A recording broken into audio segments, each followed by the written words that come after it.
यौ श्रूयतां मे वचो गोपा वेत्तु शंका च वोर्भगे कीनं कुमारमुद्दिश्य गर्गो मे यदुवाचः। वळ्यौ गर्गाचार्यजीने કંસની બીક હતી ને એટલે કોઈને ખબર નહોતી પડવા દીધી ને ગૌશાળામાં જ નામકરણ સંસ્કાર કર્યું હતું અને જ્યારે નામ પાડ્યું ને ત્યારે જ ગર્ગાચાર્યજીએ મને કીધું હતું કે નંદ બાબા તમારો આ દીકરો તો દરેક યુગોમાં જન્મ ધારણ કરનારો છે ધર્મ સંસ્થાપનાર્થાય સંભવામિ યુગે યુગે તમારો આ દીકરો ધર્મની રક્ષા કરવા માટે દરેક યુગોમાં જન્મ ધારણ કરનારો છે નંદ બાબા ગર્ગાચાર્યજીએ ત્યારે જ કહ્યું હતું તમારા આ દીકરાના ઘણા બધા નામ છે ઘણા બધા સ્વરૂપો છે અને સાંભળો ગોવાળિયાઓ ત્યારે જ મને ગર્ગાચાર્યજીએ કીધું હતું તમારો આ દીકરો કેવો છે તસ્માનંદ કુમારોયમ નારાયણ સમો ગુણ હે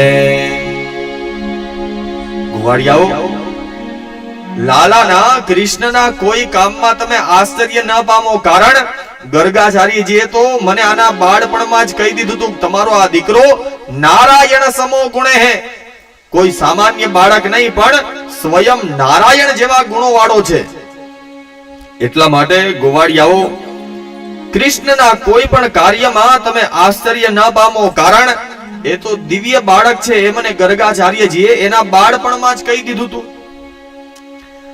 બધા ગોવાળિયાઓએ ભગવાન કૃષ્ણના વખાણ કર્યા અને હવે આ બાજુ ભગવાનનો નિયમ હતો રોજ સવારમાં ભગવાન પોતાના મિત્રોની સાથે વાછરડાઓ ચરાવવા માટે જતા હવે એક દિવસ ભગવાન વનમાં ગયા વનમાં જઈને વાછરડાઓ ચરાવતા હતા અને એમાં બીજા બધા ગોવાળિયાઓ યમુનાજીના કિનારે રમતા હતા વાછરડાઓ એની રીતના ચરતા હતા અને ભગવાન પોતે એક વૃક્ષની નીચે વૃક્ષની છાયામાં એકાંતમાં બેઠા હતા હવે ભગવાનને એકલા જોયા ને એટલે ઇન્દ્રને થયું આ બરાબરનો મોકો છે માફી માંગવાનો મેં કીધું ને કે આપણાથી કઈ ભૂલ થઈ જાય તો આપણે જાહેરમાં માફી માંગી લઈએ ભાઈ સોરી ભૂલ થઈ ગઈ માફ કરી દે પણ એ જગ્યાએ કોઈ પ્રમુખ હોય કે મુખ્યમંત્રી હોય એનાથી કઈ ભૂલ થાય તો એ જાહેરમાં માફી માંગી શકે નહીં પછી એકાંતમાં માફી માંગવા જાય તો ઇન્દ્ર પણ સ્વર્ગનો રાજા હતો વિચાર કરે ભગવાનની સામે અભિમાન બતાવ્યું ભૂલ તો થઈ ગઈ પણ હવે માફી માંગવા જવું હોય તો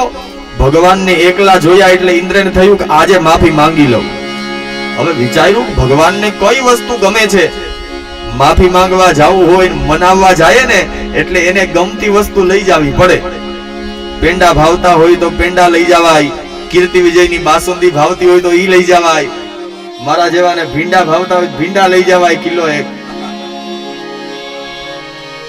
તો ઇન્દ્રને ખબર હતી કે ભગવાન છે ને ગાયોને સૌથી વધારે પ્રેમ કરે એટલે સુરભી નામની ગાય હતી આ સુરભી નામના ગાયનું દૂધ લીધું અને સૌથી પહેલા ભગવાન ઉપર દૂધથી અભિષેક કર્યો અને હવે બે હાથ જોડી નીચું મસ્તક રાખીને ઉભો તો ત્યારે ભગવાને કીધું ઇન્દ્ર મુંજાવ છો શું કામ જે કેવું હોય એ કહી દો અને ત્યારે ઇન્દ્રએ શરમાતા શરમાતા નીચું મુખ રાખીને ભગવાનની સ્તુતિ કરતા કહે કે ભગવાન વિશુદ્ધ સત્વં તવ ધામ શાંતમ તપોમયં ધ્વસ્તરજસ્તમસ્કમ માયામયુયં ગુણસંપ્રવાહો ન વિદ્યતે તે ગ્રહણાનુબંધ ઇન્દ્ર કહે ભગવાન દુનિયાનો દરેક જીવ છે ને એ ત્રણ પ્રકારની પ્રકૃતિ વાળો હોય કાં તો સત્વગુણી હોય કાં રજોગુણી હોય અને કાં તમોગુણી હોય હવે કયો વ્યક્તિ કયા સ્વભાવનો છે એ ઓળખવું હોય તો કેમ ખબર પડે તો એના માટે શ્રીમદ ભગવદ ગીતા વાંચવી પડે ભગવાને કીધું છે જે વ્યક્તિ હંમેશા શાંત રહેતો હોય કોઈ દિવસ અસત્ય ન બોલે બીજાને દુઃખ થાય એવું કાર્ય ન કરે જેના જીવનમાં ક્યારેય ક્રોધ ન આવતો હોય ને એવો માણસ સત્વગુણી હોય બીજી પ્રકૃતિ છે રજોગુણી રજોગુણી માણસ હોય કેવો હોય જે સંસારના ભોગ ભોગવવામાં જ લાગેલો હોય ભૌતિક સુખને જે વધારે પ્રધાન આપતો હોય એ રજોગુણી માણસ હોય અને ત્રીજી પ્રકૃતિનો માણસ એટલે તમોગુણી તમે સીધા રસ્તે હાયલા જતા હોય ને તોય સામેથી બાંધવા આવે, માની લેવાનું કે આ ભાઈ હાઈ જે કામ કરીને આવે ત્યારે ભાઈને બોલાવ્યા ન થાય ત્યારે માનવું કે આ ભાઈ તમોગુણી છે. તો ભગવાન દરેક જીવ 3 પ્રકારની પ્રકૃતિથી બંધાયેલો હોય, પણ હે ભગવાન આજે ખબર પડી કે તમે તો આ 3 પ્રકૃતિથી પર છો. તમે નથી સત્વગુણી, નથી રજોગુણી કે નથી તમોગુણી. હે ભગવાન તમે તમારી માયાથી આખા જગતને બાંધીને બેઠા છો, પણ ભગવાન તમે કેવા છો? વિશુદ્ધ સત્વં તવ ધામ શાંતમ. આખા જગતને માયાની દોરીથી તમે બાંધી દીધી, બાકી આ જગતની માયા પણ તમને નથી ફસાવી શકતી. અને હે ભગવાન મને એમ હતું કે હું જ ભગવાન છું, હું વરસાદ વરસાવો ને વ્રજવાસીઓ જીવે, પણ ભગવાન આજે ખબર પડી તમે તો અમારા પણ સ્વામી છો, અમારી ઉપર પણ તમે જે પ્રમાણે આજ્ઞા કરો એ પ્રમાણે અમારે કામ કરવું પડે. અને હે ભગવાન મારા જેવા જે કોઈ વ્યક્તિ તમારી સામે અભિમાન કરે, તમે તમારી શક્તિ દ્વારા એનું અભિમાન કઈ રીતે દૂર કરો? આગળ ઇન્દ્ર કહે, પિતા ગુરુસ્ત્વં જગતામધીશો દુરત્યયઃ કાલ ઉપાત્તદંડઃ हिताय स्वेच्छा तनुभिः समीयसे શ્રી રાધે मानं विदुन्वै जगदीश मानिना. કીધું કે ભગવાન જ્યારે દુનિયાનો કોઈ જીવ પોતાની જાતને જ ભગવાન માની લે, અરે જુઓ રાવણ જેવા રાવણની જ્યારે સત્તાનું અભિમાન આવી ગયું ને, તો ભગવાને કોઈને કોઈ સ્વરૂપે એના અભિમાનને ઓગાળી દીધું હતું. એક સમયે જ્યારે રાવણ સીતાજીનું હરણ કરીને ગયો ને, પછી તો બધાએ સમજાવ્યો, છેલ્લે હનુમાનજી ગયા, અંગદ ગયા, છતાં પણ રાવણ સમજો નહીં. અને હવે તો યુદ્ધની તૈયારીઓ થતી હતી. છેલ્લી વાર રાવણને એના મંત્રીઓ સમજાવતા હતા, અને એના જે નાના હતા ને માલ્યવાન, એને કીધું કે રાવણ તારો નાનો છું, હજી પણ મારી દીકરીનો તું દીકરો છો, એટલે તારી ચિંતા થાય, એટલે છેલ્લી વાર સમજાવું છું, હજી સમજી જા. રામ છે ઈ સ્વયં નારાયણનો અવતાર છે, અને તારી પાસે ભલે સોનાની લંકા રહી, તે ભલે કૈલાસ પર્વતને ઉપાડી લીધો હોય, બાકી નારાયણના હાથે મરવું એ તારે નક્કી છે. હજી પણ સમય છે, સીતાજીને પાછા મૂકી આવ, બાકી મરવાનું ઈ નક્કી છે. અને માણસને બીજી કોઈ વસ્તુની બીક ન લાગે, બાકી મરવાની બીક બધાયને હોય. એ તો ખાલી વાતું થાય કે હવે આવી જાય તો હારું, બાકી ઈ તો સામે આવે ને ત્યારે ખબર પડે. ઓની જેમ કે એક ડોસીમાં છે ને, આખી જિંદગી ગૌશાળાનું વાસિંદુ કરતા, હવે 4 દીકરા, છતાંય કોઈ દીકરા હાચવે નહીં. એટલે એક દી જ્યાં છાણનો ટોપલો ઉપાડવા ગયા, ઉપડો ને, એટલે ડોહીમાએ મનમાં કીધું કે આના કરતા તો મૃત્યુ આવી જાય, મોત આવી જાય ને તો હારું. અને ભગવાનને કરવું તો સાક્ષાત મૃત્યુ સામે આવી ગયું. એટલે માજી આમ જોઈને કીધું, તું કોણ? તો કે માજી તમે બોલાવ્યો ને, હું તમારું મૃત્યુ છું. તમે કીધું ને કે હવે મોત આવી જાય તો હારું, તો તમને લેવા આવ્યો. માજી કે આ તો માયગું મોત મળે નહીં, પણ આ તો હાચન આવી ગયું. હજી તો છોકરાઓને પરણાવીને જાવું ને, આ તો માયગું તરત સામે આવી ગયું. એટલે હવે બચવા માટે શું કરવું? માજી કે દીકરા બીજું કઈ કામ નહોતું, પણ આ હુંડલો ઉપડતો નથી ને, લે જરાક હવે તું ઉપાડીને માથે મુકાવી દે. એટલે મૃત્યુ સામે આવે તો આપણે છાણના હુંડલા એની પાસે ઉપાડાવી લઈએ.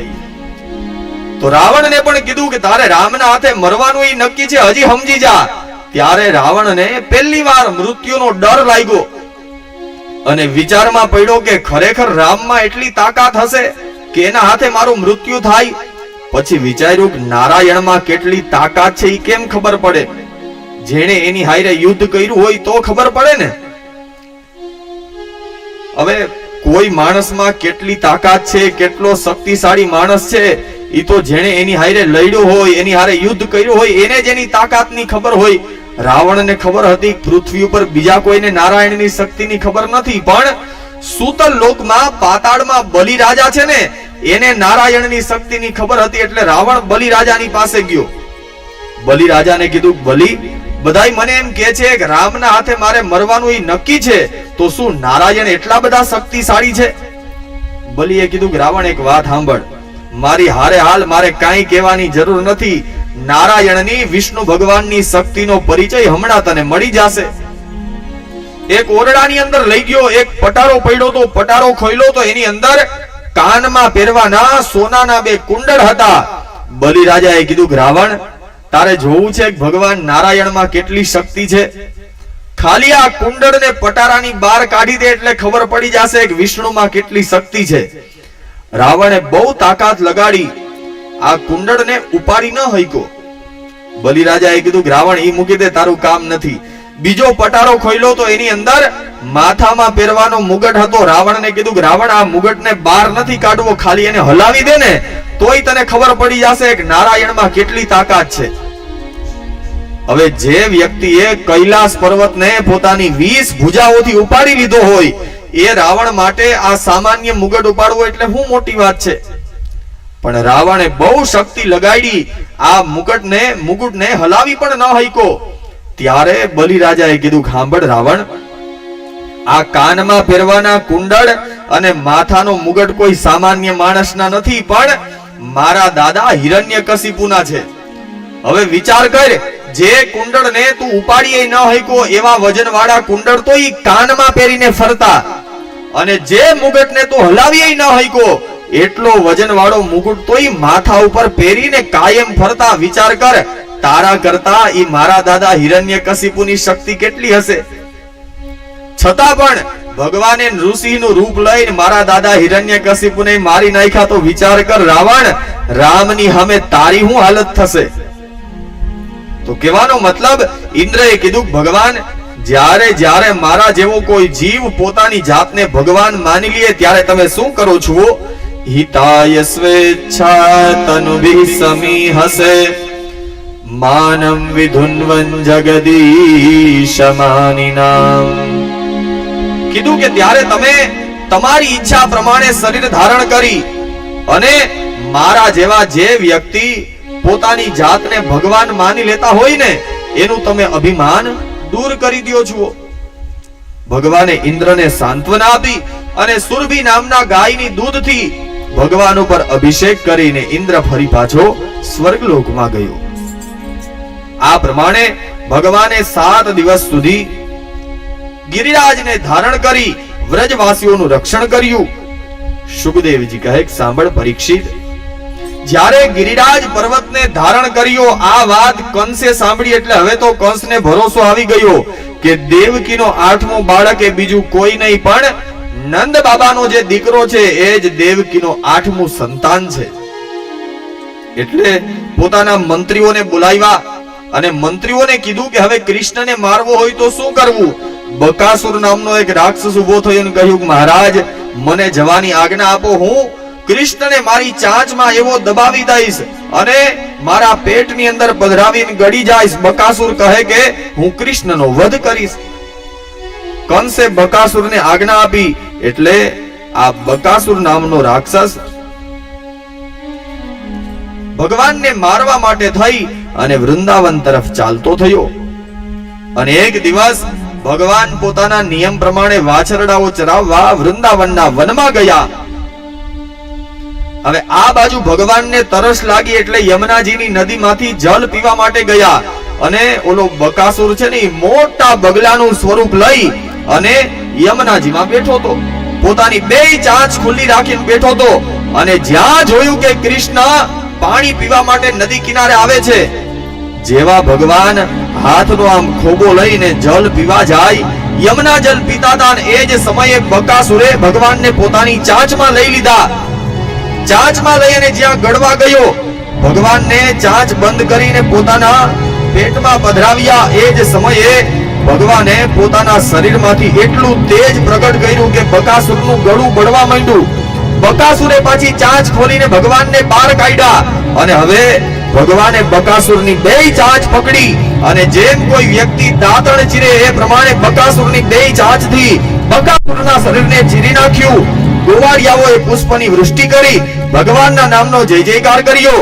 બોલીએ શ્રી વૃંદાવન વિહારી લાલ કી જય. ભગવાનના હાથે બકાસુરનો પણ ઉદ્ધાર થયો.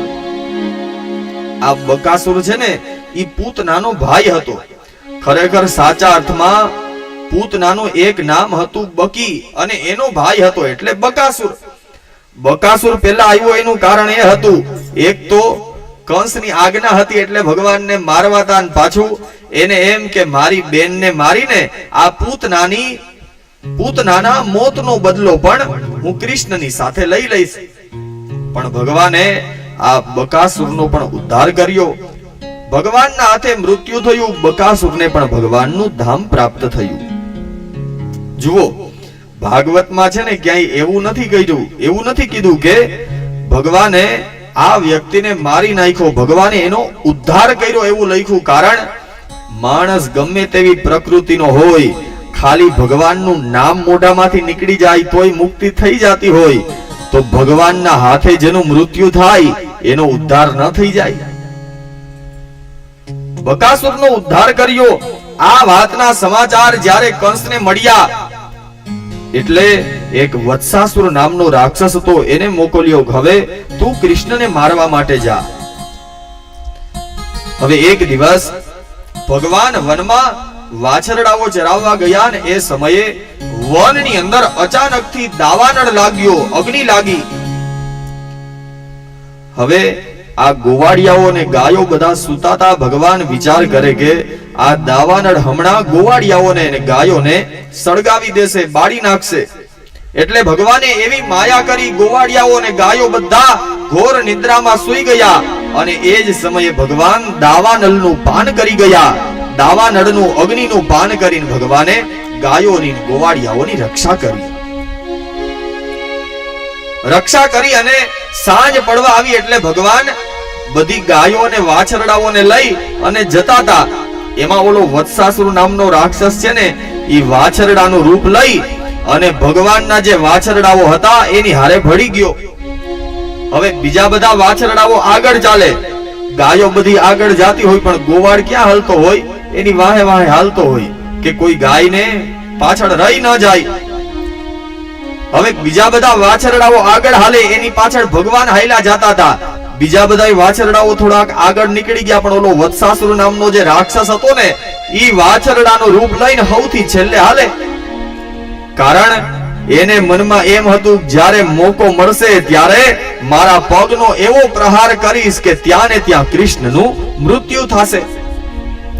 હવે બીજા બધા વાછરડાઓની પાછળ આ વત્સાસુર જાય ને એની પાછળ ભગવાન હાલે. આ બાજુ ભગવાનને ખબર પડી ગઈ એટલે ભગવાન વત્સાસુરની બાજુમાં આવી અને વત્સાસુરને માથે આમ હાથ ફેરવવા માંડ્યા. વત્સાસુરની માથે હાથ ફેરવો ને એટલે વત્સાસુરને મનમાં એમ કે કૃષ્ણ મારી ઉપર મોહિત થઈ ગયા, હવે બરાબરનો મોકો છે મારવા માટેનો. વત્સાસુરને એમ કે ભગવાન મારી ઝાડમાં ફસાઈ ગયા. ભગવાન મનમાં કહે વત્સાસુર, હું તારી ઝાડમાં નથી ફસાણો, પણ તું મારી ઝાડમાં ફસાઈ ગયો. હવે ભગવાને થોડીક વાર આમ વત્સાસુરને માથે હાથ ફેરવો અને ત્યાર પછી બધા વાછરડાઓ જતા હતા, પાછળ વત્સાસુર જાય એની પાછળ ભગવાન ચાલે. અને જ્યાં વત્સાસુર પોતાના પાછળના બે પગ ઉલાડીને ભગવાન ઉપર લાતનો પ્રહાર કરવા જાય, એ જ સમયે ભગવાને વત્સાસુરના બે પગ પકડ્યા, આકાશમાં 4 વાર ફેરવી અને પૃથ્વી ઉપર પછાડતાની સાથે જ વત્સાસુરના શરીરમાંથી પ્રાણ નીકળી ગયા. દેવતાઓએ ભગવાનના નામનો જય જયકાર કર્યો. બોલીએ શ્રી વૃંદાવન વિહારી લાલ કી જય. ભગવાને વત્સાસુરનો પણ ઉદ્ધાર કર્યો. હવે ભગવાન આવી અનેક પ્રકારની લીલાઓ કરતા હતા. હવે ભગવાનની આવી લીલાઓ છે ને, રોજ સુખિયા નામની એક ફળ વેચનારી હતી. રોજ ભગવાનની આવી લીલાઓ સાંભળે.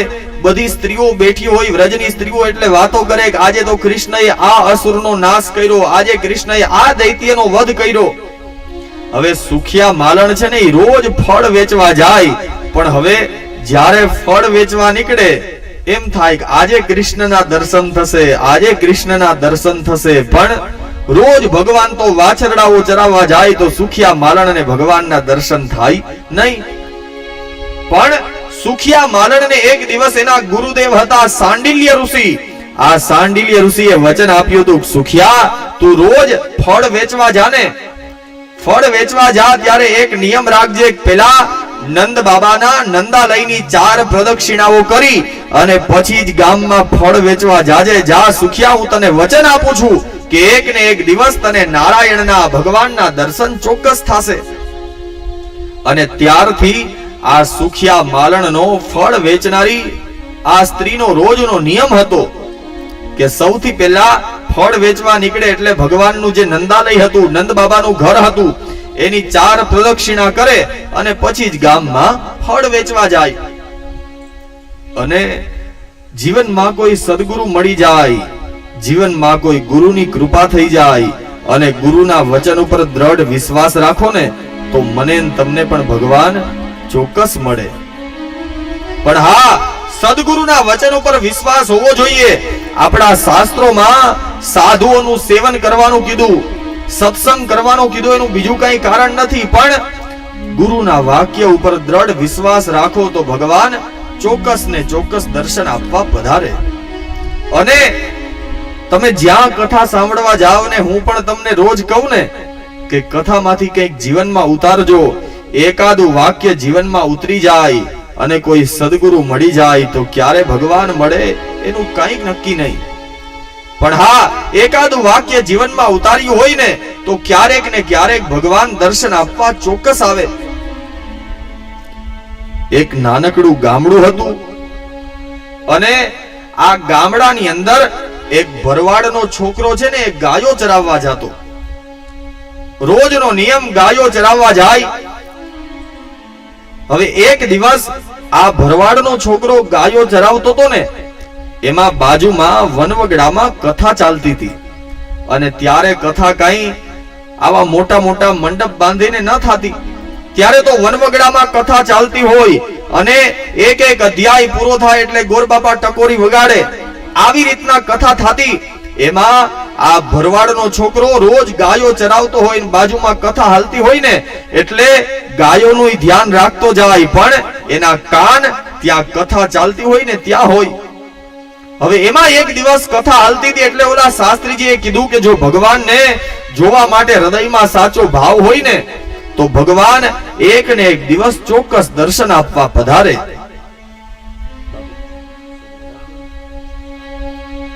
ભગવાન પ્રત્યે ભગવાનને જોવાનો દ્રઢ વિશ્વાસ હોય તો ભગવાન કોઈ ને કોઈ સ્વરૂપે એક ને એક દિવસ દર્શન આપવા ચોક્કસ પધારે. ઓલો ભરવાડનો છોકરો રોજ કથા સાંભળે ને એમાં મનમાં આ વાક્ય ઉતરી ગયું, જો ભગવાનને જોવા માટેનો ભાવ હોય અને ભાવથી કોઈ ભગવાનને શોધવા જાય તો ભગવાન દર્શન આપવા ચોક્કસ આવે. અને પછી તો ખાલી બસ આ એક વાક્ય યાદ રહી ગયું અને મનમાં વિચાર કરવા લાગ્યો, ખરેખર ભગવાન દર્શન આપવા આવતા હશે. અને પછી તો મનમાં નક્કી કર્યું કે જ્યાં સુધી ભગવાનના દર્શન ન થાય ત્યાં સુધી ઘેર પાછો પગ નહીં મૂકું. ગાયો ચરાવતો તો લાકડી હાથમાંથી ઘા કરી દીધી અને આ ભરવાડનો છોકરો આગળ વન તરફ દોડતો થયો. સામે જે માણસ મળે ને પૂછતો, ભાઈ મારે દ્વારિકાધીશને જોવા છે, એ દ્વારિકાધીશ ક્યાં દર્શન આપશે? દ્વારિકાધીશને જોવા હોય તો ક્યાં જવું પડે? જે માણસ હામાં મળે ને ભરવાડ એને પૂછે ને કે મારે ભગવાનને જોવા છે, ઓલા માણસ વિચાર કરે કે ભરવાડ નક્કી પાગલ થઈ ગયો.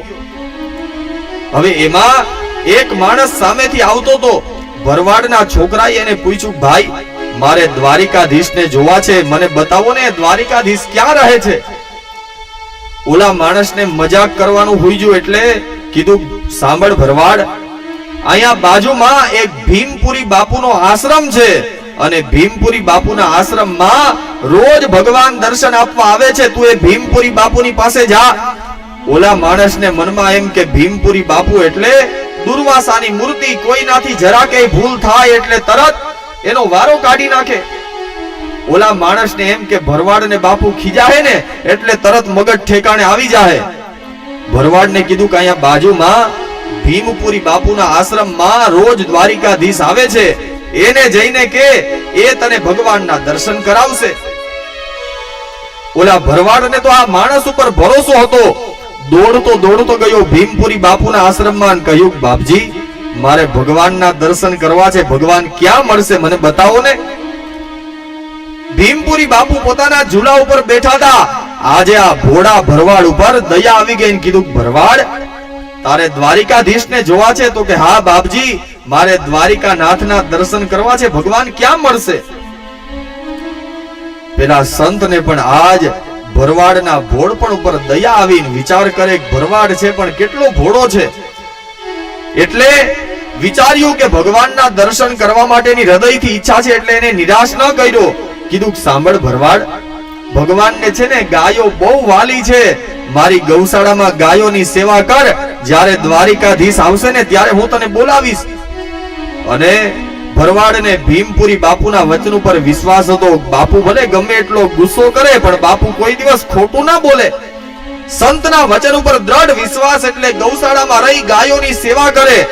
રોજ સવારમાં બાપુના દર્શન કરવા જાય ને પૂછે બાપુ આજે દ્વારિકાધીશ આવશે? બાપુ કહે ભરવાડ જ્યારે આવશે ને ત્યારે હું તને બોલાવીશ. રોજ ગૌશાળામાં ગાયોની સેવા કરે ને ગાયોની એટલી સેવા કરી કે પછી તો ગાયોના વાસિંદાનો ટોપલો ઉપાડી અને એક દિવસ માથામાં ઘા થયો, એમાં રસી થયા અને જીવડા પડી ગયા. હવે જ્યાં ભરવાડે આમ માથામાં હાથ ફેરવો ને હાથમાં જીવડા આવ્યા. વિચાર કરે કે અહીંયા છબિયું લાગ્યું હતું ને ત્યાં જીવડા પડી ગયા. વિચાર્યું કંઈક દવા કરું, પણ ત્યાં ઓલી કથાના શબ્દો યાદ આવ્યા કે તે દિવસે શાસ્ત્રીજી કહેતા હતા કે દરેકમાં જીવ સરખો હોય. આ જીવડા મારવાની દવા કરું ને જીવડા મરી જાય તો એનામાં જીવ તો હોય ને. પછી વિચાર્યું કે જો જીવ બધામાં હરખો હોય તો આ જીવડાને ભૂખ નહીં લાગતી હોય. એટલે ભીમપુરી બાપુના રસોડામાં ગયો. ઘઉંનો લોટ લઈ એમાં પાણી નાખીને ઘઉંના લોટની ગોળીઓ બનાવી. એક ગોળી બનાવીને રોજ પોતાને જ્યાં વાગ્યું હતું ને ત્યાં જીવડા પડ્યા હતા ત્યાં એક ગોળી મૂકે. અરે એક દિવસ ભીમપુરી બાપુ જોઈ ગયા અને કીધું ડુંગર ભરવાડ આ શું કરે છે? તો કે બાપુ મને લાગ્યું હતું ને ત્યાં જીવડા પડી ગયા અને મેં કથામાં સાંભળ્યું હતું દરેકમાં જીવ સરખો હોય. બાપુ આ જીવડા ભૂખા નહીં મરતા હોય એટલે એને જમાડવા માટે રોજ લોટની ગોળીઓ મૂકું છું. બાપુની આંખમાં અશ્રુ આવી ગયા. ભરવાડ ખરેખર તું બહુ ભોળો છે.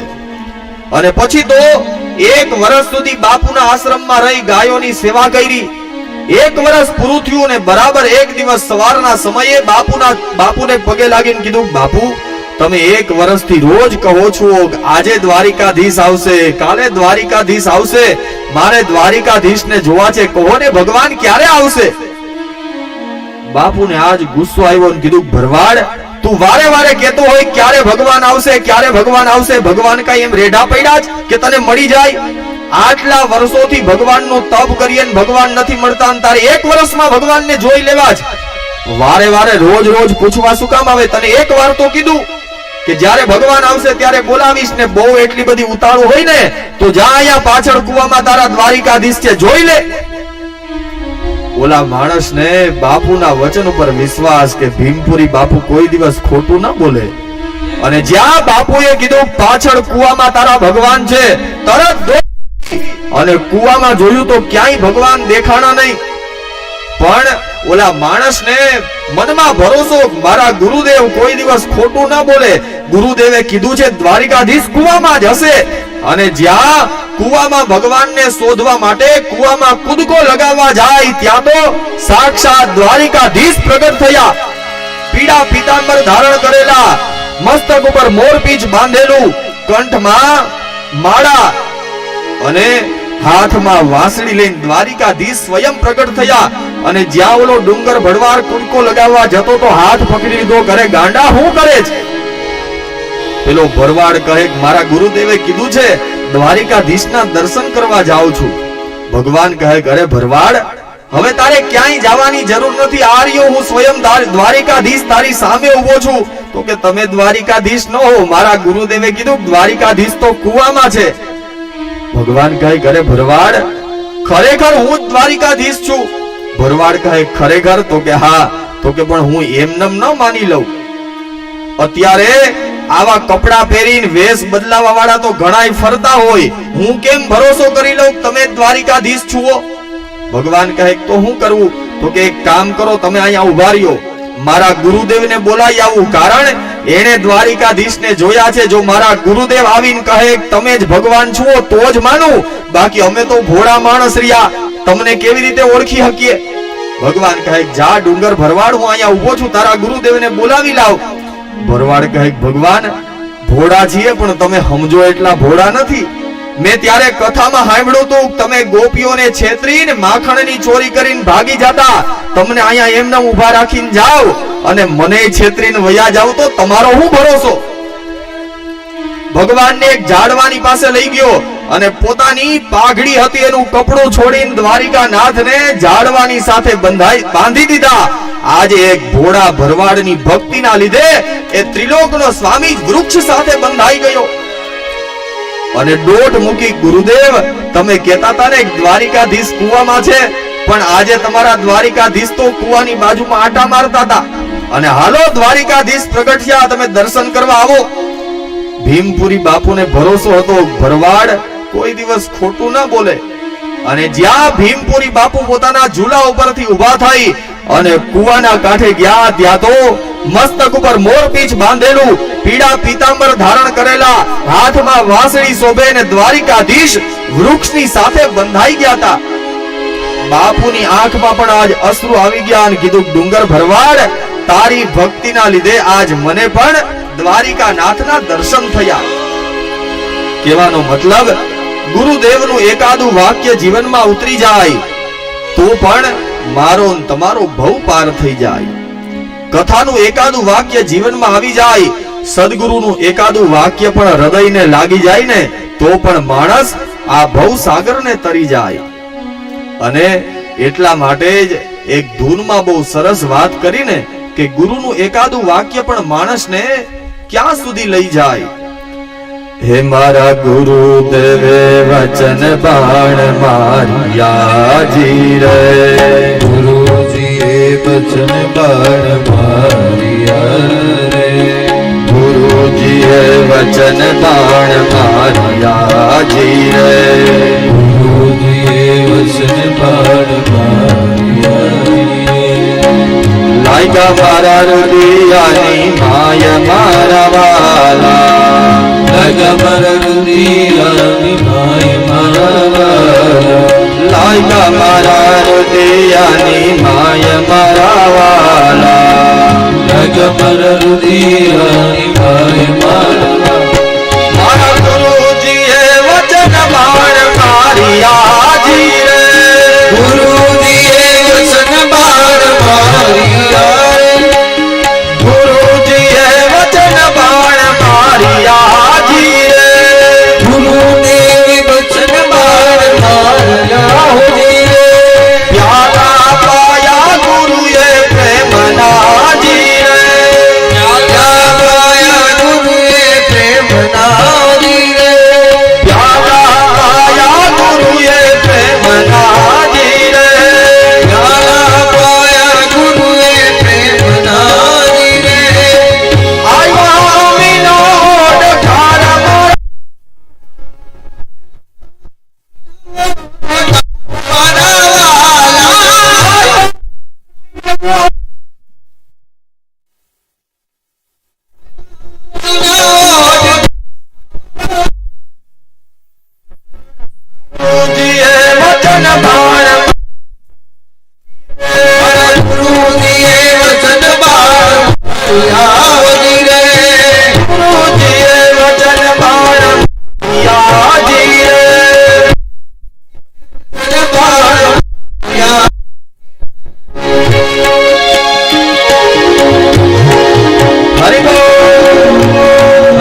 ગુરુજીએ વચન બાણ માર્યા રે.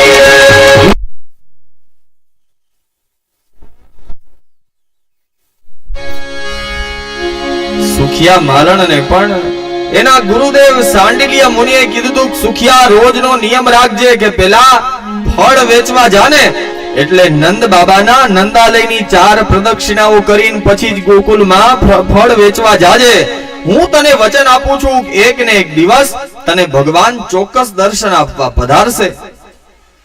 હવે સુખિયા મારણને એના ગુરુદેવે કીધું તું એટલે રોજ નંદાલયની બહાર 4 પ્રદક્ષિણાઓ કરીને પછી જ નગરમાં ફળ વેચવા જાય. હવે એક દિવસ ભગવાન નંદ બાબાના નંદાલયમાં રમતા હતા. એ સમયે સુખિયા માલણ પોતાના નિયમ પ્રમાણે ફળ વેચવા નીકળી અને જ્યાં ફળ વેચનારીનો અવાજ સાંભળ્યો, ભગવાન દોડતા દોડતા નંદ બાબાના નંદાલયના દરવાજા પાસે આવ્યા અને જ્યાં જોયું તો માથા ઉપર ટોપલો લઈ અને સુખિયા માલણ ઊભી હતી. એટલે ભગવાને કીધું, સુખિયા આ ફળ મને આપીશ? સુખિયા માલણ કહે, પ્રભુ જો તમારી સેવામાં મારા ફળ વપરાતા હોય તો મારા જેવું ભાગ્યશાળી બીજું કોણ હોય? ભગવાન કહે, સુખિયા પણ આ ફળની કિંમત શું? સુખિયા માલણ કહે, પ્રભુ તમને ફળ દઈ અને પછી તમારી પાસેથી જે વ્યક્તિ કિંમત માંગે તો એના જેવું મૂર્ખ બીજું કોણ હોય? ભગવાન જો તમે મારા ફળનો સ્વીકાર કરતા હોય તો તમે જે આપશો એ હું સ્વીકારી લઈશ. મારે તમારી પાસેથી આ ફળની કઈ કિંમત નથી જોતી. આમ કહી અને જેટલા પણ ફળ હતા ને આ ફળ બધા ભગવાનના ચરણોમાં સમર્પિત કરી દીધા. પણ ભગવાનનો સ્વભાવ છે, ભગવાન માટે તમે કંઈ પણ કરો ને કોઈ દિવસ ભગવાન કોઈનો ભાર રાખતા નથી. કોઈનો ભાર ન રાખે મુરારી, એ તો વ્યાજ સહિત આપે વનમાળી. સુખિયા માલણે બધા ફળ ભગવાનને આપી દીધા. આ બાજુ ભગવાન નંદાલયમાં ગયા અને ઘઉંનો એક ખોબો ભરીને લઈ આવ્યા. હવે ભગવાન દોડીને જતા હતા, એમાંથી અડધા ઘઉં રસ્તામાં ઢોળાઈ ગયા અને થોડાક ઘઉં ખોબામાં હતા એ સુખિયા માલણના ટોપલામાં પધરાવ્યા. સુખિયા માલણ 2 હાથ જોડી દર્શન કરીને ફરી પાછે પોતાને ઘેર ગઈ અને જ્યાં ઘેર આવીને માથા ઉપરથી ટોપલો નીચે ઉતાર્યો તો જે થોડા ઘણા ઘઉં ભગવાને પધરાવ્યા હતા એ સોનાના હીરા બની ગયા. ભગવાને આજ સુખિયા માલણ ઉપર પણ અનુગ્રહ કર્યો. સુખદેવજી કહે કે રાજા પરીક્ષિત, આ બાજુ કંસને ચિંતા થઈ એટલે એક અઘાસુર નામના રાક્ષસને મોકલ્યો. હવે અઘાસુર નામનો રાક્ષસ અજગરનું સ્વરૂપ લઈ અને વૃંદાવનમાં આવીને બેસી ગયો. એક દિવસ ભગવાન બધા ગોવાળિયાઓની સાથે ગાયો ચરાવવા વનમાં ગયા અને દૂરથી અઘાસુરનું મુખ ખુલેલું હતું અને જોયું એટલે ગોવાળિયાઓ કહે કે લાલા, કાલે આપણે અહીંયા ગાયો ચરાવવા આવ્યા ત્યારે તો આ ગુફા નહોતી, એકાએક આ ગુફા કેમ બની ગઈ?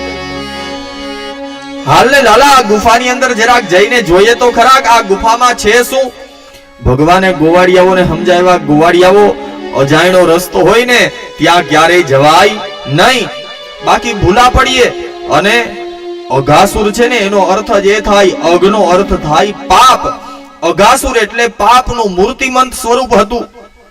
અને જ્યારે માણસ હોતે પાપના પંથે જતો હોય ને ત્યારે અંદર બેઠેલા ભગવાન એકવાર તો સમજાવે પણ માણસ ભગવાનનું નથી સાંભળતો. આ પણ પાપનું સ્વરૂપ હતું એટલે ભગવાને કીધું કે આની અંદર ન જવાય, અજાણ્યો રસ્તો હોય ને ગોવાળિયાઓ ત્યાં ક્યારેય જવાય નહીં. ગોવાળિયાઓએ જીદ કરી, ભગવાને સમજાવ્યા તોય ગોવાળિયાઓ માન્યા નહીં અને અઘાસુરના શરીરમાં પ્રવેશી ગયા. પાછળ બધી ગાયો ગઈ. હવે ભગવાનને વિચાર થયો કે હવે હું નહીં જાઉં તો હમણાં જ આ અઘાસુર ગાયોને ગોવાળિયાઓને મારી નાખશે. હવે અઘાસુર ભગવાનની જ રાહ જોઈને બેઠો હતો. જેવો ભગવાને અઘાસુરના મુખમાં પ્રવેશ કર્યો, અઘાસુરે તરત જ પોતાનું મુખ બંધ કરી દીધું. હવે અઘાસુરનું મુખ બંધ થયું એટલે ગોવાળિયાઓના અને ગાયોના શ્વાસ રૂંધાવા લાગ્યા. અને ભાગવત તો કહે અઘાસુરના પેટમાં ગોવાળિયાઓ અને ગાયો મૃત્યુ પામ્યા હતા.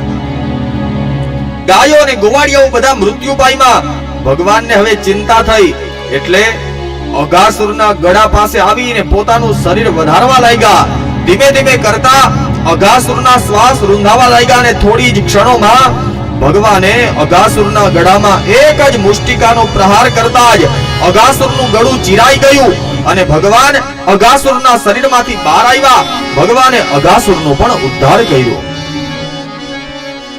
અઘાસુરનો ઉદ્ધાર કરી અને જે ગાયો અને ગોવાળિયાઓ મૃત્યુ પામ્યા હતા, ભગવાને પોતાની એક દ્રષ્ટિ કરી બધી ગાયો અને ગોવાળિયાઓ ફરી પાછા સજીવન થયા. સુખદેવજી કહે કે રાજા પરીક્ષિત, આટલું કીધું એટલે પરીક્ષિતને પ્રશ્ન થયો, ગુરુદેવ, અઘાસુરને માર્યો આજે અને એની વાત 1 વર્ષ પછી કઈ રીતે કરી? ભગવાને સુખદેવજી કહે કે સાંભળ રાજા, 1 વર્ષ સુધી ગોવાળિયાઓ પાછા વૃંદાવનમાં ગયા જ નહોતા. પરીક્ષિત કહે ગુરુદેવ, 1 વર્ષ સુધી શું ભગવાનને ગોવાળિયાઓ ખાલી વનમાં જ રહ્યા? પરીક્ષિત કહે સાંભળ, સુખદેવજી કહે સાંભળ રાજા પરીક્ષિત, તારો આ પ્રશ્ન ઘણો જ ઉત્તમ છે અને શ્રીમદ ભાગવતના 10મા સ્કંદના 13મા અધ્યાયમાં સુખદેવજી કથા સંભળાવે. શ્રી શુકવાચ સાધુ પૃષ્ઠમ મહાભાગા ત્વયા ભાગવતોત્તમ યત્તનૂનસ્ય શિષ્યસ્ય શૃણવન્નપિ કથામુહુ. કહ્યું સાંભળ રાજા, જે દિવસે ભગવાને અઘાસુરનો વધ કર્યો ને, બરાબર એના આગલા દિવસે બપોરનો સમય હતો એટલે બધા ગોવાળિયાઓ પોતપોતાનું ભોજન અલગ અલગ લઈને જમતા હતા. હવે ભગવાને આ જોયું એટલે ભગવાનને લીલા કરવાની ઈચ્છા થઈ. બધા ગોવાળિયાઓને કીધું, ગોવાળિયાઓ, આપણે રોજ ગાયો બધાય હારે ચરાવીએ અને જમવા બધાય નોખા નોખા બેસીએ. અને ભગવાન કહે, ગોવાળિયાઓ, આવતીકાલે આપણે બધાએ સાથે બેસીને જમવાનું છે. કારણ ભગવાન કહે, ગોવાળિયાઓ, જે માણસના અન્ન નોખા હોય એના મન પણ નોખા થઈ જાય અને જેના અન્ન ભેગા હોય એના મન પણ ભેગા. અને એટલા માટે કથા સાંભળીને બીજું કઈ કરી શકો ન કરી શકો, પણ અત્યારે આપણે ગામડામાં તો હજી સારું હોય. બાકી સિટીમાં તો છોકરાને ભણવા જવું હોય ઈ 10 વાગે જમીન વયો જાય, ઓલા ભાઈને 1 વાગે નોકરીએ જવું હોય તી 12 વાગે જમીન વહી જાય, બધાને જમાડીને પછી છેલ્લે ઘરવાળા જમે. અને એટલે જ પછી હાંજ પડે ને ત્યાં આખા દીમાં 7 વાર ઝઘડા થાય. શું કામ? બધાયના અન્ન જ નોખા થઈ ગયા. અને પેલાના આપણા વડીલોનો નિયમ હતો કે આખા દિવસમાં 1 વાર તો બધા હારે બેસીને ભોજન કરતા, સાથે બેસીને જમતા ને, એટલે ઘરમાં ઝઘડાઈ ઓછા થતા અને બધાની વચ્ચે સંપ રહેતો. તો આ બાજુ ભગવાને કીધું, ગોવાળિયાઓ, આવતીકાલે હું બધાયના ઘરનું ભોજન સ્વીકારીશ, બધા પોતાને ઘેરથી સારી સારી વસ્તુ બનાવીને લઈ આવજો. હવે જ્યારે ભગવાને આ પ્રમાણે કીધું, હાંજ પડીને બધા ગોવાળિયાઓ પોતાને ઘેર ગયા. ઘેર જઈને આજે હરખાતા હરખાતા પોતાની માને કહ્યું, કોઈ કહે માં, આવતીકાલે કૃષ્ણ અમારું ભોજન કરવાના છે. બધાને જે જે વસ્તુ ભાવતી હતી ને બધાએ કીધું, માં આજે આ બનાવી દેજે. કોઈ કહે માં આજે મોનથાળ બનાવી દેજે, કોઈ કહે માં આજે માલપુઆ બનાવી દેજે. ઘેર ગયા ને પોતાના છોકરા આમ કહેતા હતા એટલે ગોપીઓએ પૂછ્યું, લાલા, આજે કેમ આટલી બધી સારી સારી વસ્તુ બનાવવાની વાતો કરે છે? બધા ગોવાળિયાઓ પોતાની માને કહે કે માં, આવતીકાલે કૃષ્ણ અમારું ભોજન કરવાના છે. હવે બધા ગોવાળિયાઓએ પોતપોતાની માને સારી સારી વસ્તુ બનાવવાનું કહ્યું અને બરાબર રાત્રિનો સમય થયો. અને રાત્રિના સમયે ભગવાનનો એક મિત્ર હતો મધુમંગલ. જ્યારથી ભગવાને કીધું ને આવતીકાલે હું તમારું ભોજન કરીશ, બીજા બધાને હરખ હતો, પણ જ્યારથી ભગવાને કીધું કે આવતીકાલે બધાય સારી સારી વસ્તુ બનાવીને લઈ આવજો, બીજા બધા ગોવાળિયાઓ હરખાયા. પણ જ્યારથી ભગવાને આ વાત કરીને ત્યારથી મધુમંગલ મુંજાઈ ગયો. સાંજ પડીને મધુમંગલ પોતાને ઘેર આવ્યો. સાંજ પડીને બધા ગોવાળિયાઓ પોતાને ઘેર ગયા, પોતપોતાની માને સારી સારી વસ્તુ બનાવવાનું કહ્યું. પણ જ્યારથી આજે ગાયો ચરાવીને મધુમંગલ ઘેર પાછો આવ્યો ને, મધુમંગલ કાંઈ બોલે નહીં, બસ પોતાના ઓરડાની અંદર બેઠો રહે. રાતના સાંજના જમવાનો સમય થયો, પણ મધુમંગલને બસ મનમાં એ જ વિચાર આવે કે અહીંયા તો ક્યારેક ક્યારેક આખા દિવસના ઉપવાસ થાય અને મારી માં અને મારા પિતા ભૂખ્યા રહી લે, બાકી મારા માટે છાશ ને રોટલો ભાતું બાંધીને આપે, બપોરે એ ખાય અને હાંજે ઉપવાસ કરીને હુઈ જાય. કૃષ્ણ માટે કાલ હું શું બનાવીને લઈ જઈશ? રાત પડી, માએ જમવા બોલાવ્યા, પણ મધુમંગલને આજ ચિંતામાં કહ્યું, માં તમે જમી લો, મારે નથી જમવું. માથા ઉપર હાથ ફેરવીને કહ્યું, દીકરા કઈ ચિંતા છે? મધુમંગલ કહે કે નહીં માં, આજે ભૂખ નથી લાગી. સુવાનો સમય થયો, બધા સૂઈ ગયા, પણ આજ આખું વૃંદાવન સૂઈ ગયું. મધુમંગલને ઊંઘ ના આવી અને રાતના મધુમંગલની માં જાગ્યા અને જોયું તો મધુમંગલ હજી પણ સૂતો નથી. માં સમજી ગઈ, કારણ દીકરાને કોઈ વાતની ચિંતા હોય ને, ભાઈને કેવું પડે, ઘરવાળીને કેવું પડે, બાકી ઘરમાં માં હોય ને, માને કેવું ન પડે. દીકરો જેદી ઉપાધિમાં હોય તેદી માને ખબર પડી જાય કે આજ મારા દીકરાને કઈક ચિંતા છે. અને એ ગરીબીના દિવસો કેવા હોય એ તો જેને ભોગવા હોય ને એને ખબર હોય. હવે મધુમંગલને આજ ઊંઘ ના આવી એટલે માની નજર પડી ગઈ ને સમજી ગયા કે મારા દીકરાને નક્કી આજ કઈક ચિંતા છે. મધુમંગલ પથારીમાં સૂતો તો માથા ઉપર હાથ ફેરવીને કીધું, દીકરા જ્યારથી ગાયો ચરાવીને આવ્યો હું જોઉં છું તું કઈક ઉપાધિમાં છું, શું વાત છે? મધુમંગલ એમ કે મારી માં ઉપાધિ કરશે એટલે કીધું કે નહીં માં, કઈ ચિંતા નથી. મધુમંગલની માં કહે, દીકરા હું તારી માં છું, તને જન્મ દીધો છે ને મને ન ખબર પડે કે તારે ચિંતા છે? કઈ વાતની ઉપાધિ છે, કઈ વાતની ચિંતા છે, મને કે તો ખરા. મધુમંગલે રડતા રડતા કહ્યું, માં કૃષ્ણએ આજે કહ્યું છે કે આવતીકાલે બધાએ સારી સારી વસ્તુ બનાવીને લઈ જવાની. કૃષ્ણ કાલે બધાયનું ભોજન કરશે માં, કાલે બધાય સારી સારી વસ્તુ બનાવીને લઈ આવશે. માં તને તો ખબર છે ને કે બપોરનું થઈ જાય તો પછી હાજે હું બનાવશું ને એની આપણે ઉપાધિ હોય, અને કાલે બીજા બધાય કૃષ્ણ માટે મીઠાઈ બનાવીને લઈ જશે. માં હું લઈ જઈશ. અને મધુમંગલના શબ્દો સાંભળ્યા. મધુમંગલની માતા કહે, દીકરા ચિંતા ન કર, તારા કૃષ્ણને હું બહુ સારી રીતના ઓળખું છું. ભલે કાઈ વાંધો નહીં, આપણે કાલે ઉપવાસ કરી લેશું, પણ આપણા ઘરમાં એક રોટલો થાય ને એટલો બાજરાનો લોટ છે અને 2 દિવસની ખાટી છાશ એક કડસો પડી છે. અને દીકરા તારો કૃષ્ણ છે ને એ ભોજનને નહીં પણ માત્ર ને માત્ર ભાવને જુએ છે. કાલ સવારમાં તારા કૃષ્ણ માટે રોટલો અને છાશ બાંધી દઈશ. તારા કૃષ્ણને કહેજે કે મારી માએ બહુ પ્રેમથી મોકલા છે. મધુમંગલ કહે, પણ માં બીજા બધાય હારી હારી વસ્તુ બનાવીને લઈ જાય અને હું કૃષ્ણને ખાટી છાશ પીવડાવું. મધુમંગલની માં કહે, દીકરા તું ચિંતા ન કર, કૃષ્ણ માત્ર ને માત્ર તારો પ્રેમ જોશે. તું હું જમાડ જ એની કૃષ્ણને કિંમત નથી, પણ ભાવ કેવો છે ને એ સ્વીકાર કરશે. બીજા દિવસનું સવાર થયું. સવારમાં મધુમંગલ નાઈ ધોઈ તૈયાર થઈને ગાયો ચરાવવા માટે તૈયાર થયો. મધુમંગલની માતાએ એક સુંદર મજાનો રોટલો ઘડી દીધો અને 2 દિવસની ખાટી છાશ પડી હતી એ કડસામાં ભરીને કીધું, મધુમંગલ તારા કૃષ્ણને કહેજે કે મારી માએ બહુ પ્રેમથી આ છાશ ને રોટલો મોકલા છે. હવે મધુમંગલ બધા ગોવાળિયાઓની સાથે ગાયો ચરાવવા ગયો. અઘાસુરનો વધ કર્યો અને હવે બપોર થઈ ગયું એટલે ભગવાન વચ્ચે બેઠા અને બધા ગોવાળિયાઓને ફરતા બેહાડીને કીધું, હવે મને બતાવો તમે હું લઈ આવ્યા. હવે બધાએ પોતે ઘેરેથી જે બનાવીને લઈ આવ્યા હતા ને ભગવાનની સામે ધર્યું. કોઈ કહે કે લાલા મારી માએ તારા માટે પ્રેમથી મોનથાળ બનાવીને મોકલ્યો છે. કોઈ કહે કે લાલા હું માલપુવા લઈ આવ્યો છું. બધાય સારી સારી મીઠાઈ ભગવાનની સામું ધરી. ભગવાને બધાની ભોજનની સામે દ્રષ્ટિ કરી, બધાની સામું જોયું, પણ જ્યાં મધુમંગલ ક્યાંય દેખાણો ને એટલે પૂછ્યું, ગોવાળિયાઓ મધુમંગલ કેમ ક્યાંય દેખાતો નથી? બધા ગોવાળિયાઓ કહે કે લાલા હમણાં જ આપણી હારે હતો, ખબર નહીં જમવાનો ટાઈમ થયો ને ક્યાં વયો ગયો. ભગવાન કહે, ગોવાળિયાઓ તમે ભોજન શરૂ કરો, હું હમણાં મધુમંગલને લઈને આવું. હવે મધુમંગલે જ્યારે જોયું કે બધાય સારી સારી વસ્તુ બનાવીને લઈ આવ્યા છે, મનમાં શરમ થઈ કે આ છાશ ને રોટલો કૃષ્ણની સામે કેમ ધરું.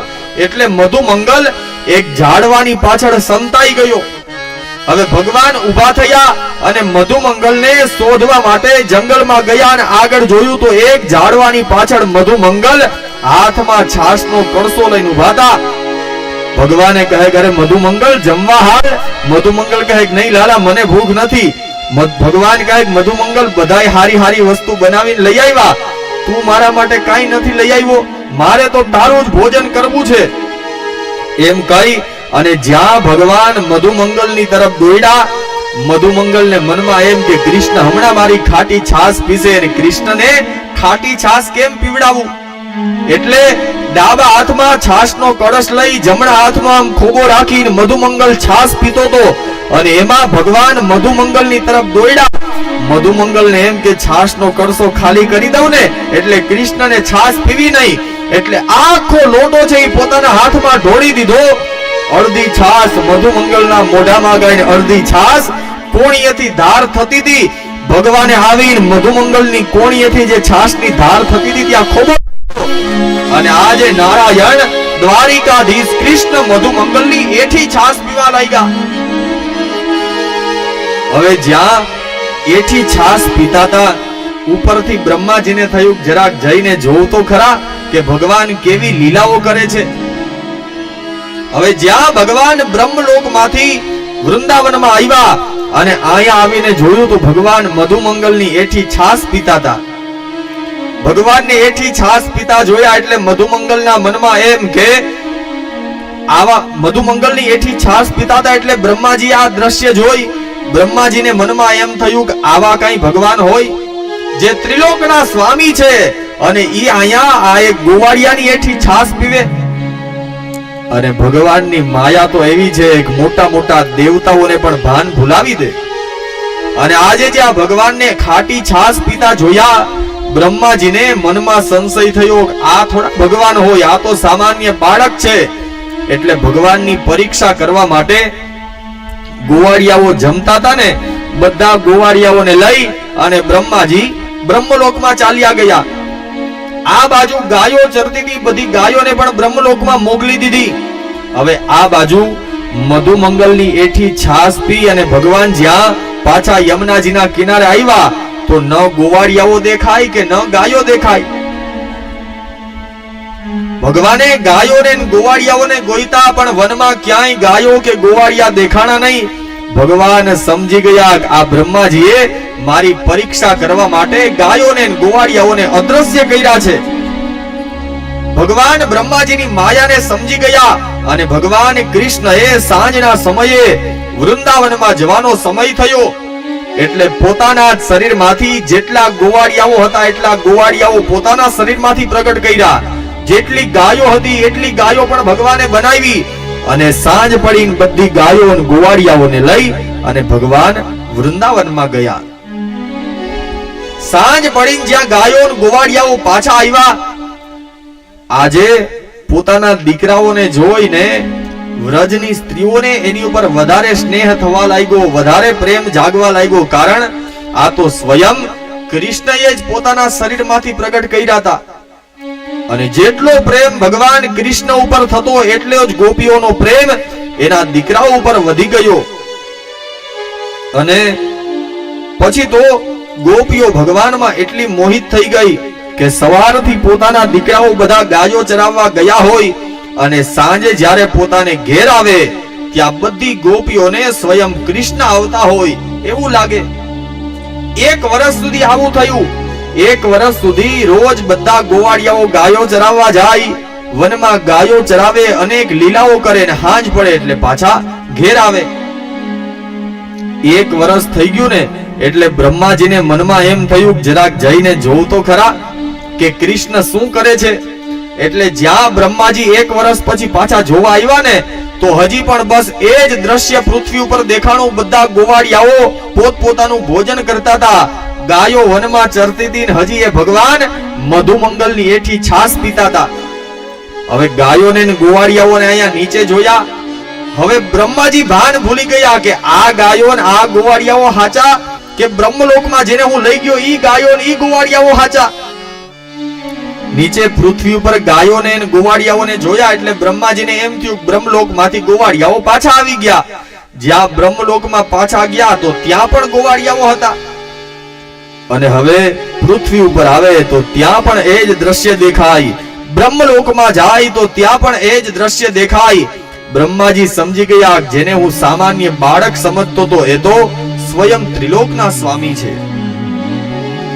એટલે એક દિવસ બ્રહ્માજી ફરી પાછા ભગવાનની પાસે આવ્યા, અને ભગવાન બેઠા હતા, એમની પાસે ગાયોને ગોવાળિયાઓને પધરાવ્યા અને કીધું, ભગવાન મને ક્ષમા કરો કે હું તમને ઓળખી ન શક્યો અને તમારી પરીક્ષા કરવા માટે તૈયાર થયો. બે હાથ જોડી બ્રહ્માજી ભગવાનની પ્રાર્થના કરતા કહે કે ભગવાન, નવમીડ્યતે બ્રવપુષે તડિદંબરાય ગુંજાવતં સપરિપીચ્છલ સન્મુખાય વન્યસ્પ્રદે કવલવેત્ર વિષાણવેણો લક્ષ્મશ્રીએ મૃદુપદે પશુપાંગજ. બ્રહ્માજી કહે, ભગવાન મને મારા જ્ઞાનનું અભિમાન હતું, અને આ જ્ઞાનના અભિમાનના લીધે હું તમને ઓળખી ન શક્યો. પણ ભગવાન, એક વર્ષ પછી પણ તમારી આ લીલા જોઈ કે તમે અહીંયા પણ તમારા સ્વરૂપમાંથી ગોવાળિયાઓ ને ગાયોને સર્જી દીધા, અને બ્રહ્મલોકમાં જે ગાયો ને ગોવાળિયાઓ સાચા હતા એને તો હું બ્રહ્મલોકમાં લઈ ગયો તો. ભગવાન, અત્યાર સુધી મને એમ હતું જગતનું સર્જન મેં કર્યું ને એટલે હું જ ભગવાન છું. પણ ભગવાન, આજે તમે તમારા શરીરમાંથી ગાયોને ગોવાળિયાઓને સર્જી દીધા, આજે મને ખબર પડી ભગવાન, મારા સર્જનહારા પણ તમે છો. અને ભગવાન, જેમ એક પંખી જુદા જુદા તણખલા ભેગા કરી અને એક એક તણખલાનો માળો બનાવી અને પોતાના જ બનાવેલા માળામાં જેમ પંખી રહેતું હોય ને ભગવાન, એમ નવમીડ્યતે બ્રવપુષે તડિદંબરાય. હે ભગવાન, જેમ પંખી પોતાના જ બનાવેલા માળામાં રહેતું હોય એમ તમે પણ આ જગત રૂપી માળો બનાવીને એની અંદર તમે જ નિવાસ કરો છો. અને હે ભગવાન, જે વ્યક્તિને અભિમાન હોય તમે કોઈને કોઈ સ્વરૂપે એમનું અભિમાન ઉતારી દો છો. આ પ્રમાણે બ્રહ્માજીએ ભગવાનને પ્રાર્થના કરી, ભગવાનની પાસે ક્ષમા માંગી, અને હવે બ્રહ્માજી ફરી પાછા પોતાના ધામની અંદર ગયા. હવે એક વર્ષ પછી બધા ગોવાળિયાઓ પાછા આવ્યા પોતાને ઘેર. એટલે ગોવાળિયાઓને એમ કે આજે જ અઘાસુરનો વધ થયો. એટલે સાંજ પડીને એક વર્ષ પછી પોતાને ઘેર આવ્યા, પોતાની માને નંદ બાબાને વાત કરી કે નંદ બાબા, આજે તો એક અઘાસુર નામનો અજગર હતો ને, કૃષ્ણએ એનો વધ કર્યો. સુખદેવજી કહે, પરીક્ષિત, બધા ગોવાળિયાઓ ને ગાયો એક વર્ષ સુધી બ્રહ્મલોકમાં રહ્યા, એટલે અઘાસુરને મારવાની કથા એક વર્ષ પછી કરી. સુખદેવજી કહે કે રાજા પરીક્ષિત, એક સમયે બપોરના સમયે બધાએ ભોજન કર્યું, પછી રમતા હતા, અને બરાબર સાંજનો સમય થયો. એટલે બધા ગોવાળિયાઓ કહે કે લાલા, બપોરે ભોજન કર્યું તું પણ પાછી ભૂખ લાગી છે, જમવા માટેની કંઈક વ્યવસ્થા કરને. ભગવાન કહે, ગોવાળિયાઓ, અહીંયા જંગલમાં તમને બીજે ક્યાં જમવા લઈ જાવ? એમાં એક ગોવાળિયાએ કીધું, લાલા, જમવાનું કઈ ન મળે તો કઈ નહીં, પણ અહીંયા બાજુમાં એક તાલનું વન છે, અને આ તાલ વનમાં તાળના બહુ સુંદર સુંદર ફળ થાય. એક કામ કરને, બધાયને ભૂખ લાગી છે તો આપણે ત્યાં તાળના ફળ ખાવા જઈએ. ભગવાન હાલતા થયા, એમાં એક ગોવાળિયાએ કીધું, લાલા, ન્યા તાળના વનમાં જાય ને, ન્યા એક ધેનુકાસુર નામનો રાક્ષસ ગધેડાનું સ્વરૂપ લઈને રહે છે, અને એટલો અભિમાની છે કે આ તાળ વનમાં કોઈ પણ જાય એને ન્યાથી પાછા જીવતા નથી આવવા દેતો. ભગવાન કહે, કઈ વાંધો નહીં ગોવાળિયાઓ, આજે જોઈ લઈએ કે એ ધેનુકાસુરમાં પણ કેટલી તાકાત છે. ભગવાન બધા ગોવાળિયાઓને લઈ અને આ તાલ વનમાં ગયા. તાલ વનમાં જઈ એક એક પથ્થર ફેંકી અને તાળના ફળ નીચે પાડે, અને જેવું તાળનું ફળ પડે એટલે એક એક ગોવાળિયાઓને ફળ ખાવા માટે આપે. હવે પથ્થર મારે ને તાળનું ફળ નીચે પડે, આ અવાજ ધેનુકાસુરે સાંભળ્યો, અને ધેનુકાસુર ક્રોધિત થઈ ગયો. ધેનુકાસુર સૂતો તો તાડના ફળ પડવાનો અવાજ સાંભળ્યો ને આ અવાજ સાંભળીને ધેનુકાસુર નિદ્રામાંથી જાગી ગયો.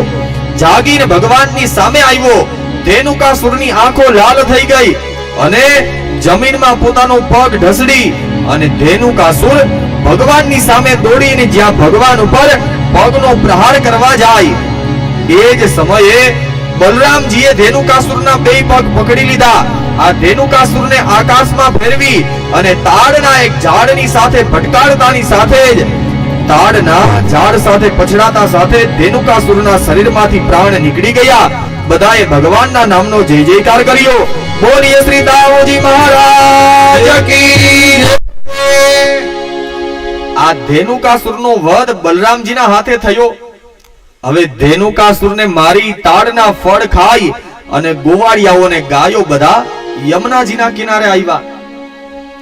હવે યમુનાજીનો જે ધરો હતો એનું જળ પીધું.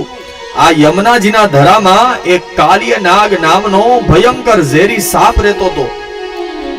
ભાગવત તો કહે કે જ્યારે આ યમુનાજીનું જળ પીધું ને તો ગાયો ને ગોવાળિયાઓ બધા મૂર્છિત થઈ ગયા. ભગવાન સમજી ગયા કે આ વિષ વાળું જળ પીધું ને એટલા માટે ગાયો અને ગોવાળિયાઓ બધા મૂર્છિત થઈ ગયા. પણ ભગવાને એક દ્રષ્ટિ કરી, બધી ગાયો અને બધા ગોવાળિયાઓ ફરી પાછા સજીવન થયા અને સાંજના સમયે બધા પોતાને ઘેર ગયા. હવે આ બાજુ યમુનાજીનું જળ પી ગાયો અને ગોવાળિયાઓને મૂર્છા આવી ગઈ. ત્યારે જ ભગવાને નક્કી કર્યું કે આ યમુનાજીના ધરાને હું કાલિય નાગના ઝેરથી મુક્ત કરાવીશ. હાજના સમયે નંદ બાબા બધા ગોવાળિયાઓ અને આખું વ્રજ ભેગું થયું. બેઠા હતા ને એમાં ભગવાને વિચાર કર્યો જો દાઉજી મહારાજ બલરામજી સાથે હોય ને ત્યાં સુધી કાલિય નાગને વશમાં કરી શકાય નહીં. કારણ કોઈ પણ વ્યક્તિ હોય એને પોતાની જ્ઞાતિ પ્રત્યે તો પ્રેમ હોય ને. ભગવાન વિચાર કરે કે આવતીકાલે તો કાલિય નાગને નાથવાનો છે, કાલિય નાગને વશમાં કરવાનો, અને કદાચ હું કાલિય નાગ સાથે યુદ્ધ કરતો હો અને બલરામજી પણ શેષ નાગનો અવતાર છે, નહીં ને કદાચ કાલિય નાગ ઉપર દયા આવી જાય અને મોટા ભાઈ મારી ઉપર જ પ્રહાર કરી દે તો શું કરવું? એટલે ભગવાન વિચાર કરે કે હવે એવું કંઈક કરવું પડશે. કાલે દાઉજી કાલે બલરામજી ગાયો ચરાવવા ન આવે. એટલે આખું વ્રજ આખું વૃંદાવન બેઠું હતું. નંદ બાબા બધા બેઠા હતા. એમાં ભગવાને વાત કરી પિતાજી આજે તો મોટા ભાઈએ એક બહુ પરાક્રમનું કામ કર્યું. એટલે નંદ બાબા કહે કે લાલા બલરામજી એવું તો શું કર્યું તું આટલા બધા વખાણ કરે છે? ભગવાન કહે પિતાજી મોટા ભાઈએ કામ જ એવું કર્યું છે ને વખાણ કરવા પડે. એટલે નંદ બાબા કહે કે લાલા આટલા બધા વખાણ કરે છે કે તો ખરા કે બલરામજી આજે એવું બધું હું પરાક્રમનું કામ કર્યું? ત્યાં ભગવાને હસતા હસતા કીધું પિતાજી ગધેડા બધાઈને પાટા મારે ઈ તો ખબર હોય, પણ મોટા ભાઈએ તો આજે એક ગધેડાને જ મારી નાખ્યો. બધા ખડખડાટ હસવા માંડ્યા. ભગવાન કહે પિતાજી ખરેખર સાચું કહું છું, મોટા ભાઈએ આજે એક ગધેડાને મારી નાખ્યો. આખું વૃંદાવન હસવા માંડ્યું. બલરામજીને ક્રોધ આવ્યો કે લાલા એક તો ઓલા ધેનુકાસુર ગધેડાનું રૂપ લઈને તારી સામે તને મારવા આવતો હતો, તને મેં ધેનુકાસુરથી બચાવ્યો ને તોય તું પાછું મારું અપમાન કરે છે. તો કે મોટા ભાઈ મેં ક્યાં કાંઈ ખોટું કીધું, તમે આજે ગધેડાને નથી માર્યો. એટલે બલરામજી કહે માર્યો પણ એ તો તારા હારા હાટું થઈને. તો કે બસ પિતાજી હું એ જ કહું છું કે ગધેડા બધાઈને મારતા હોય એ તો ખબર હોય, પણ આજે તો મોટા ભાઈએ ગધેડાને જ મારી નાખ્યો. બલરામજીને ક્રોધ ચડ્યો ને કીધું લાલા તારું રક્ષણ કર્યું તોય તું જ પાછી મારી હાંસી ઉડાવે છે. આવતીકાલે હું તારી હારે ગાયો ચરાવવા નહીં આવું, તારે એકલા જવું હોય તો જાજે. અને જ્યાં બલરામજીએ આમ કીધું ભગવાન કહે મોટા ભાઈ મારે એટલું જોતું તું કાલ તમે મારી હારે ગાયો ચરાવવા ન આવો. સાંજ પડી બધા વિશ્રામ કરી ગયા, બધા સૂઈ ગયા. સવારમાં ઉઠી અને ભગવાન જવા માટે તૈયાર થયા. દાઉજીને બલરામજીને કીધું મોટા ભાઈ તમે આવશો ગાયો ચરાવવા? બલરામજી કહે લાલા ગાયો ચરાવવા જાય બધી વસ્તુથી હું તારી રક્ષા કરું અને તું જ પાછું મારી હાંસી ઉડાવે છે. તારે આજે જાવું હોય તો જા, હું તારી હારે ગાયો ચરાવવા નહીં આવું. આજે બલરામજી ગાયો ચરાવવા ન ગયા અને હવે ભગવાન વનમાં યમુનાજીના કિનારે ગાયો ચરાવવા માટે પધાર્યા. બરાબર બપોરનો સમય થયો. ભગવાનને થયું કે હવે લીલા કરવા માટેનો યોગ્ય સમય છે. એટલે ઘણા બધા લોકો કહેતા હોય ભગવાન ગેડી દડાની રમત રમતા હતા અને દડો યમુનાજીના ધરામાં ગયો. પણ ભાગવતમાં તો લખ્યું કે ભગવાનને આજે યમુનાજીનો ધરો શુદ્ધ કરવો હતો. એટલે બધા ગોવાળિયાઓને નદીના કિનારે રમતા હતા.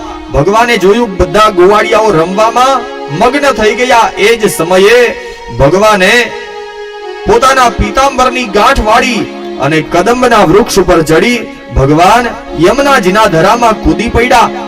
હવે જેવા ભગવાન આવ્યા, કોઈ બાળકનો યમુનાજીના ધરામાં આવવાનો અવાજ સાંભળ્યો. કાલિય નાગ તો સૂતો તો, પણ કાલિય નાગની પત્નીઓ જાગી ગઈ.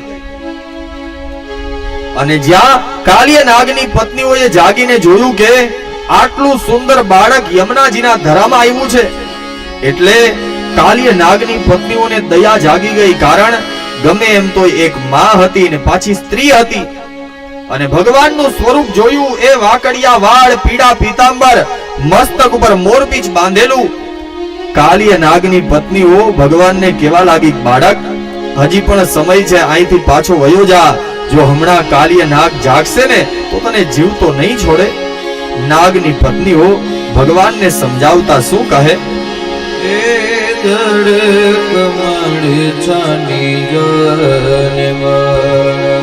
સ્વામી હમારો જાગશે જાગશે તન મારશે બાળ હત્યા લાગશે એ જળ કમળ સામી જાને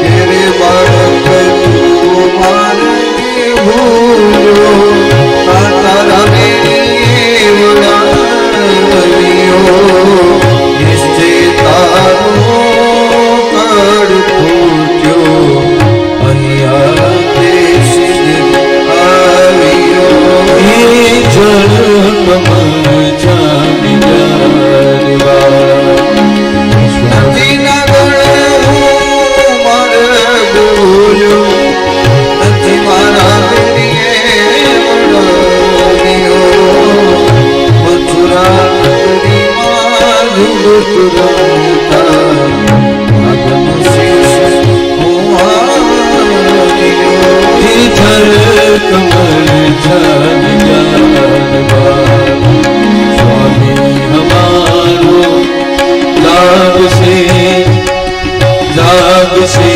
તને મારશે અનબાર હત્યા લાગશે એ જળ કમળ જામી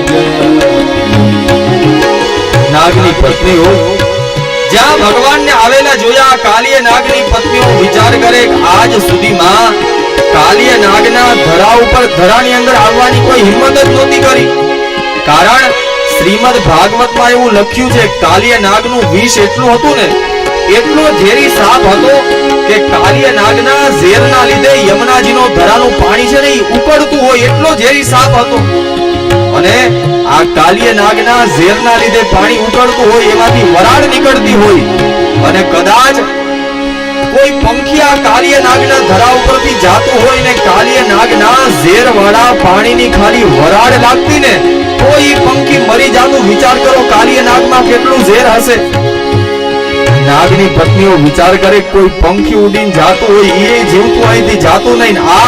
આટલો સુંદર બાળક, એમાંય ભગવાનનું ચંદ્ર જેવું ગોળ સુંદર મુખ કમળ, પીળા પીતાંબર ધારણ કરેલા, વાકડિયા વાળ ને મસ્તક ઉપર મોરપીંછ બાંધેલું. સ્ત્રી હતી એમાંય પાછી માં હતી. એટલે કીધું કે બાળક તું કોણ છે? અત્યાર સુધીમાં અહીંયા આવવાની વાત તો ત્યાં રહી, પણ આની ઉપરથી કોઈ પંખીઓને પસાર ન થાતું. લાગે છે તું આજે તારે જાવું તું બીજે ક્યાંક અને રસ્તો ભૂલી ગયો, અજાણતા અહીંયા આવી ગયો છો. કાલિય નાગની પત્નીઓએ ભગવાનને સમજાવ્યા. ભગવાન કહે, કાલિય નાગની પત્નીઓ તમે મને એમ કહો છો હું રસ્તો ભૂલી જાઉં? અરે હું રસ્તો ભૂલ્યો નથી, પણ જગતમાં જે રસ્તો ભૂલ્યા હોય ને એને રસ્તો બતાવવાનું મારું કામ છે. હું રસ્તો ભૂલી જાઉં? મથુરા નગરીમાં દ્યુત ક્રીડા રમાતી હતી ને એમાં કાલીય નાગનું મસ્તક હું હારી ગયો. તમારા પતિનું મસ્તક લેવા માટે આવ્યો છું. તમારા પતિને જગાડો, એની સાથે યુદ્ધ કરવા આવ્યો છું. હવે કોઈ નાના છોકરાને બહુ સમજાવીએ ને સમજે નહીં ને, પછી આપણે શું કહીએ, તને એક બિસ્કિટનું પેકેટ કે ચોકલેટ લઈ દઈશ. કાલીય નાગની પત્નીઓ પણ ભગવાનને સમજાવે, તું કહેતો હોય તો તને હીરા માણેક મોતીના હાર આપું. નાગની પત્નીઓ ભગવાનને શું કહે? લાખ સવાનો મારો હાર આપું તુજને દોર્યો, એટલું મારા નાગતી છાનો આપું તુજને ચોર્યો.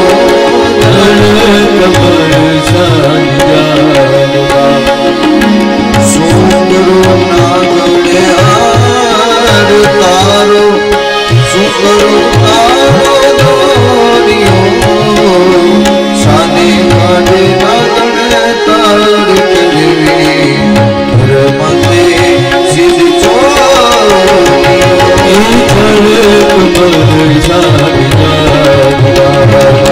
સ્વામી અમારો જાગશે કદે મારશે મને પાળ્યા, લાગશે એ જલ કમર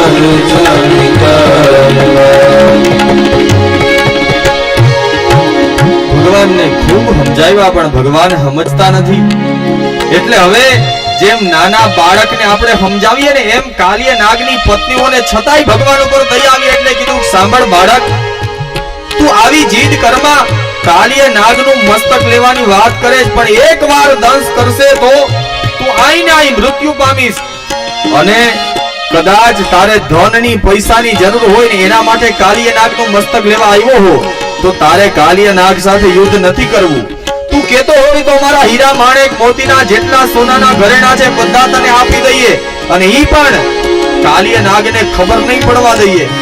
તું આ આભૂષણો લઈ હીરા માણેક મોતીના મારા હાર લેતો જા, પણ આ તો તું બાળક છો ને એટલે તને સમજાવીએ છીએ. બાકી કાલીય નાગ જાગી જશે, તને જીવતો નહીં છોડે. ભગવાન કહે, કાલીય નાગની પત્નીઓ, તમે હીરા માણેક મોતીના હારની લાલચ મને આપો છો. હજી તો સમય નથી આવ્યો. જ્યારે સમય આવશે ત્યારે હારની વાત તો ત્યાં રહી. આખી સોનાની નગરી બનાવીને એમાં મારે રહેવાનું છે. તમારા હીરા માણેક મોતીના હારને હું કરું? મારે આ હાર નથી જોતા. હું તો કાલીય નાગનું મસ્તક લેવા આવ્યો છું. નાગની પત્નીઓ કહે, લાગે છે કે તારી માને તું બહુ વાલો નથી. ભગવાન કહે, યાદ રાખજો, મારી માં જેટલું કોઈ પ્રેમ કરવા વાળું બીજું છે